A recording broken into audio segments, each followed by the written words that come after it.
조갑제TV 시청자 여러분 안녕하십니까. 2023년 11월 19일 오후 5시입니다. 어제부터 시작된 이준석 전 국민의힘 대표의 연락망 구성이 전국적으로 확산되어서 오늘 낮 현재 3만 1000명 정도가 가입한 것으로 나타났습니다. 이준석 전 대표는 오늘 12시 53분쯤 페이스북에 글을 올렸는데 중복 데이터 비율은 2% 정도밖에 안 된다고 했습니다. 그는 어제 페이스북 글에서 온라인에서 한번 관광버스 920대 모여보자라고 했습니다. 이는 92대의 관광버스를 동원해가지고 4200명을 모았다고 자랑한 장제원 의원에 대한 풍자였습니다. 오늘 중으로 4만 명 이상의 회원을 등록시킬 가능성이 있는데, 그렇게 되면은 온라인으로 간단하게 920대 분의 약 4만 2천 명의 지지자를 모으게 되는 거죠. 이 온라인과 유튜브를 활용하면은 저비용 고효율의 정치를 할 수 있다. 그것을 신당 창당 때 한번 시험하겠다는 그런 의지가 읽힙니다. 저비용 고효율 경쾌한 정치, 저비용 고효율의 경쾌한 정치. 어떻게 보면 이게 몽골 기마군단의 속도를 중시하는 그런 전략이기도 합니다. 정치나 전쟁에서 제일 중요한 것은 스피드입니다. 스피드를 장악한 쪽이 이기게 되어 있습니다. 이준석식 몽골 기마군단 작전이라고 그럴까요? 어쨌든 주말의 정치판 화제도 인요한 보다는 이준석의 신당 창당 움직임이 더 많이 언론에 의해서 다뤄지고 있습니다. 한결같은 전망은 이렇습니다. 이준석의 신당 창당 시험에 대해서는 승패를 지금 논하기가 매우 어렵다. 왜냐? 이준석의 정치는 이게 전례가 없는 새로운 형태의 정치를 하고 있다.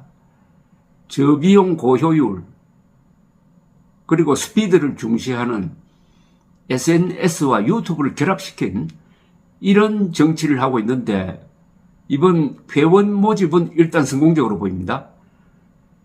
근데 4만, 오늘 중에 4만 명을 돌파한다고 그러면은 정당을 만들 때 당원을 4만 명 확보하려면요, 그 몇 달 걸립니다. 그런데 SNS를 통하면은 순식간에 된다 이거죠. 이건 물론 이준석의 네임밸류입니다. 이준석의 이름 석자가 갖고 있는 인기도죠. 정치에서는 연애판과 마찬가지로 인기도가 매우 중요합니다. 그런 인기를 몰고 다닐 수 있는 몇 안 되는 사람 중에 하나가 이준석 전 대표이고, 이런 이준석을 놓쳤을 때 국민의힘이 내년 총선에서 100석 이하로 떨어져 버리면은 당장 윤석열 탄핵 국면이 형성이 된다. 그러면 어떻게 이준석을 붙잡을 거냐 하는 게 국민의힘의 초미의 관심사가 되었습니다. 인요한의 이 혁신도 이준석 문제를 풀지 않으면은 이게 답이 안 나오게 생겼습니다.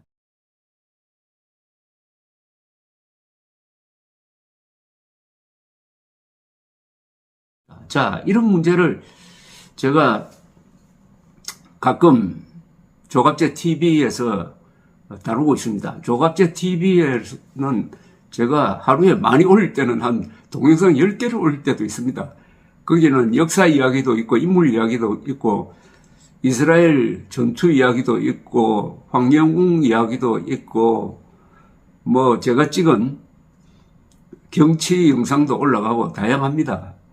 그런데 이준석, 황영웅만 왜 이렇게 많이 다루느냐 하는 이야기가 있는데, 그 많이 다루는 게 아니에요.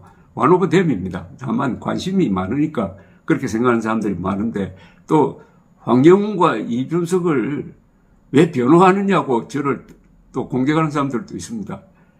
저는 어떤 사람을 변호하냐 하면은 많이 얻어맞는 언론으로부터 특히 집중적으로 얻어맞는 사람을 과거부터 변호해 왔습니다.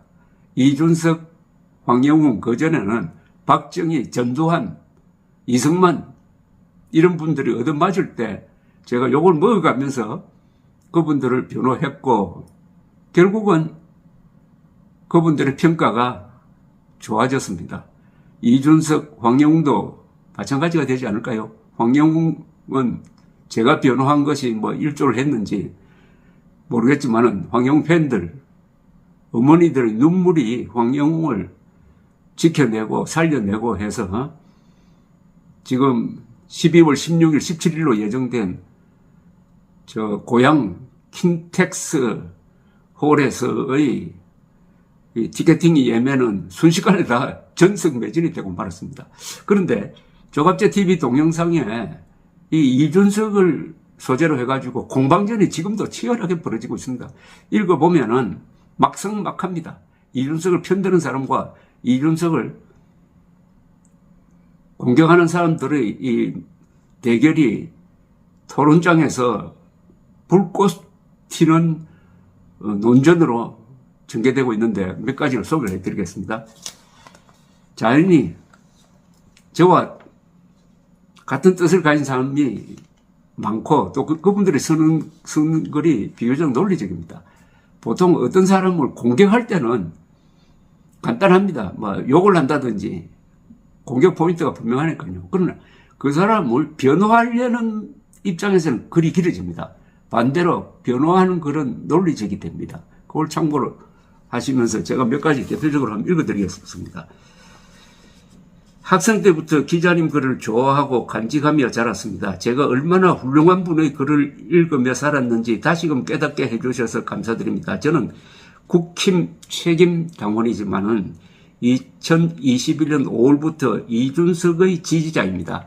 이준석 대표가 가장 국힘을 사랑하고 보수를 사랑하는 보수의 품격을 지켜줄 지도자라고 생각합니다. 이렇게 깁니다. 논리적입니다. 이게 편을 든다면은. 또 다른 분입니다. 조갑재 기자님이 진정한 보수의 어른이십니다. 이거 제가 자화자찬이 돼서 죄송합니다. 조중동을 비롯한 보수 언론들도 반성해야 합니다. 윤석열이 잘하는 것은 칭찬하고 못하거나 잘못된 길을 가면 비판 지적하여 바로잡아야 하는데 그런 역할은 안 하고 무조건적으로 감싸기만 하다가 결국 이 지경까지 오게 된 겁니다.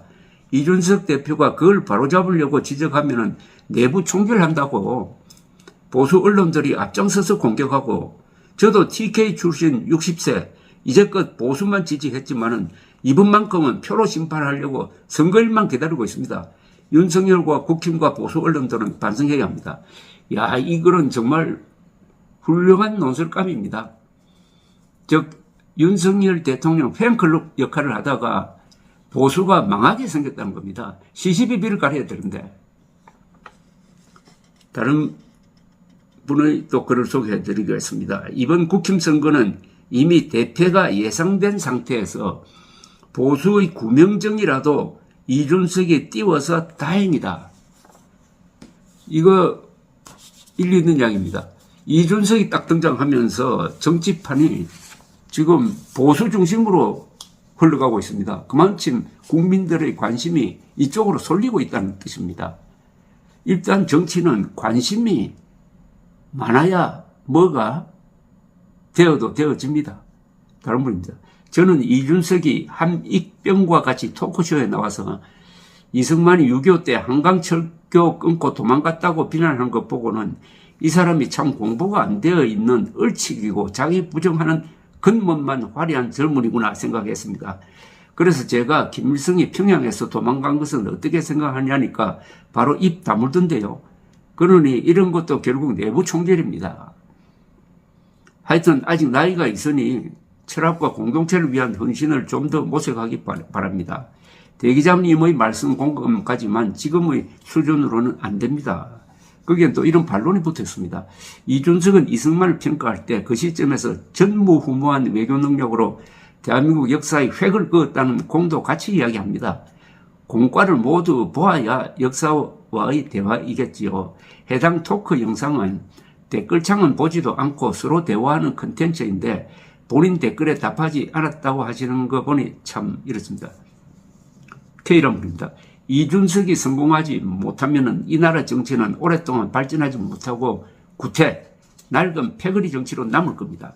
지금까지 겪어왔던 전직 대통령 구속, 형제 자식 구속이 있었던 것은 이준석 같이 선소리하지 못했던 측근들이 있었고 권력을 같이 하는데 급급했기 때문입니다. 복매란 분입니다.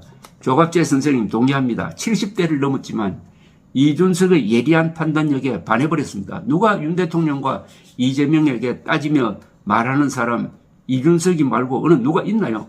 조갑재 선생님 사랑합니다. 이분은 70대인데도 지지하는 편인데요. 의외로 나이 많은 사람들 중에서 이준석을 사가지 없다라고 욕하는 사람도 있지만 지지하는 사람들이 많습니다. 적어도 조갑재 TV 댓글창에서는 그렇습니다. 다른 분입니다. 지금 보수는 좀비 상태입니다. 이 전 대표가 젊은 정치인으로서 인내심, 절제력이 아직 부족할 수 있으나 미래 보수의 큰 자산이 될 수 있습니다. 또 다른 분입니다. K란 분이네요. 기존 정치인들이 이준석 대표한테 신당 만들 거면 진적부터 움직여야 시간이 안 부족할 텐데 아직도 안 움직인다고 신당 만들 생각 안 하고 간 보는 것이라면서 오지랖을 떨고들 했는데 이준석 대표는 다 생각이 있었던 겁니다. 세상이 변했고 그에 맞는 새로운 창당 방법을 알고 있었던 거지요. 기존 정치인들이 창당업자들한테 맡겨서 걸리는 돈과 시간만 생각하니 이준석이가 이해가 안 되지요. 그 창당 실무 하나 아랫사람 업자들한테 맡기면서 본인들 높으신 분들이 할 게 아니라 생각했겠지. 창당의 길을 발로 뛰어본 사람과 남한테나 맡기는 사람의 차이가 나오는 거예요. 하물며 정치인의 중대한 사안인 창당도 일들을 이렇게 하는지 나라들 하나 저거들이 꼼꼼하게 따져서 하겠어요? 다 실무자들 아래 사람들한테 원고받아 얼피나 하고 들었지. 이거는 이준석 전 대표가 실무에 밝은 이준석 전 대표는 디테일에 밝은 사람입니다. 더구나 IT 기술, SNS 기술이 비상하니까요. 그 점을 지적한 겁니다. 또 다른 분입니다. 이준석 응원합니다. 그리고 우리 보수 지지자들 모두 반성해야 됩니다. 어찌 나라의 절반을 차지한다는 보수 세력에서 여태 이준석만한 인물 한 명을 못 길러냈단 말입니까? 이준석에게만 의지해야 하는 이 상황이 너무 싫습니다. 이준석 개인에게는 너무 무거운 짐을 던져주는 것 같아 정말 미안합니다. 대구 여러분, 내년 총선에는 반드시 이준석 신당에 힘을 실어줘야 합니다. 만약 이준석 신당이 실패한다면 2030과 중도층은 더 이상 보수당에 투표를 안 할 것이고 그렇게 된다면 일본의 자민당 1당 체제처럼 우리나라도 민주당 1당 체제가 될 것입니다. 이준석 신당 실패는 단순히 이준석의 실패로 끝나는 것이 아니라 보수의 괴멸로 이어집니다.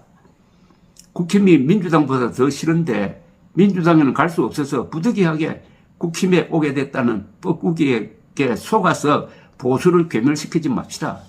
이 참 생각을 갖게 합니다. 즉 이준석이 중도와 젊은 층의 표를 잡아야 좌파 세상이 안 된다는 겁니다. 그러니까 신당 창당을 해서라도 중도와 젊은 층 표를 잡고 국민의 힘은 전통적인 보수를 잡고 이렇게 해가지고 나중에 서로 협력하면 되는 것 아니냐. 그러지 않고 이준석이 신당 창당도 하지 않고 아무 역할을 하지 못하면은 결국은 중도 젊은 층이 민주당 쪽으로 가서 민주당 영구 집권 체제, 그들이 말하는 20년 장기 집권 체제가 만들어질 수 있다. 그러니까 이준석이 일종의 구명정 역할을 하고 있다. 보수의 구명정 역할을 하고 있다. 이런 이야기입니다. 또 다른 의견을 소개해드리겠습니다. 윤석열 당선을 위해 노력했던 사람입니다. 윤석열은 외교 국방에서 전적으로 찬성합니다. 그러나 정치 실패에 대해 개탄합니다. 아무리 잘해도 정치 실패하면 박근혜처럼 됩니다. 보수가 붕괴 직전입니다. 누가 신당을 좋아하겠습니까? 그러나 윤석열의 정치 실패로 범죄자다 범죄자당이, 이건 민주당인데, 범죄자당이 큰 승리를 하게 되면 범죄자로부터 탄핵을 당합니다. 신당 탄핵을 막아줄 수 있습니다. 신당은 민주당 압승을 막아주기 때문입니다. 꼴통 보수로는 윤석열을 지키지 못합니다. 이분도 생각이 있네요. 신당이 민주당으로 넘어가는 젊은 층, 중도층을 잡아야 윤석열이 보고받을 수 있다는 겁니다. 이 정치라는 건 정말 이렇게 참 꿈틀꿈틀하는 생물과 같은 겁니다. 정치를 경직된 사고로 판단하면 낭비한다는 것을 이분은 아시네요. H란 부릅니다. 돈 안 쓰는 선거도 개혁의 일환이라고 예전에 이준석 대표가 말했던 게 생각납니다. 역시 신선하고 발칙하고 기발합니다. 당대표 선거를 치를 때도 1억 5천의 정치 후원금을 기부받았음에도 고작 3천만 원 정도를 쓰고 나머지 돈은 당에 기부해서 그 돈으로 공정한 경쟁 나국대 1탄, 2탄을 시리즈로 선출해서 대변인 뽑았던 것도 생각납니다. 역시 이준석은 다릅니다. 잘 됐으면 좋겠습니다. 조갑재 대표는 편견 없이 이 대표를 바라봐 주셔서 진심으로 감사드립니다. 이 외에도 참 많은 댓글이 붙어 있습니다. 너무 아깝습니다. 제가 소개를 해드리겠습니다. 계속해서 일단 여기서 끝내겠습니다. 감사합니다.